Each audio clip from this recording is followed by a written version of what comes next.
ಬುಕ್ಗಳು ಯಾವ ಬುಕ್ಗಳನ್ನ ರೆಫರ್ ಮಾಡಬೇಕು ಅನ್ನೋದು ತುಂಬ ಜನಕ್ಕೆ ಕನ್ಫ್ಯೂಸ್ ಇದೆ.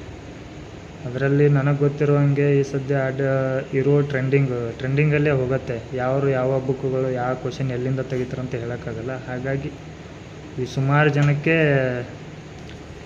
ಈ ಒಂದು ಕಾಂಪಿಟೇಷನ್ ಯುಗದಲ್ಲಿ ಸುಮಾರು ಜನಕ್ಕೆ ಕೆಲವು ವ್ಯಕ್ತಿಗಳು ಪ್ರಮುಖವಾಗಿ ತಮ್ಮ ಜ್ಞಾನನ ದಾರಿ ಎರೆದರು. ಅದರಲ್ಲಿ KM ಸುರೇಶ್ ಸರು, ಗಂಗಾಧರ್ ಸರು, ಹುಸೇನಪ್ಪ ಸರು, ಈ ಮಂಜುನಾಥ್ ಸರು, ಮತ್ತು ಯಾರು ಅಂದರೆ ಈ ಭಂಡಾರಿ ಮಠ್ ಸರ್ ಅಂತ ಸುಮಾರು ಜನರಿಗೆ ಒಂದು ದಾರಿ ಎಳೆದಿದ್ದಾರೆ. ಅದರಲ್ಲಿ ಕೆಲವು ಪ್ರಮುಖ ಬುಕ್ಗಳು ಮತ್ತು ಅವ್ರ ಆತರ ಬಗ್ಗೆ ನಾನು ಹೇಳ್ತೀನಿ. ಇತಿಹಾಸ ಮಂಜುನಾಥ್ ಸರು.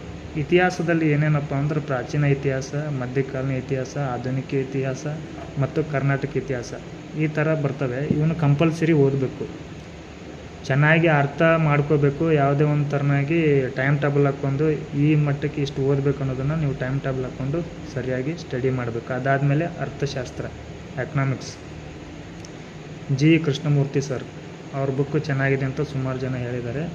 ಇದರಲ್ಲಿ ನೋಡಿ ಎಕನಾಮಿಕ್ಸು ಜಾತಿ ಗಣಿತ ಆಗಿ ನಮ್ಮದು 2011ಗೆ ನಿಂತುಬಿಟ್ಟೈತೆ.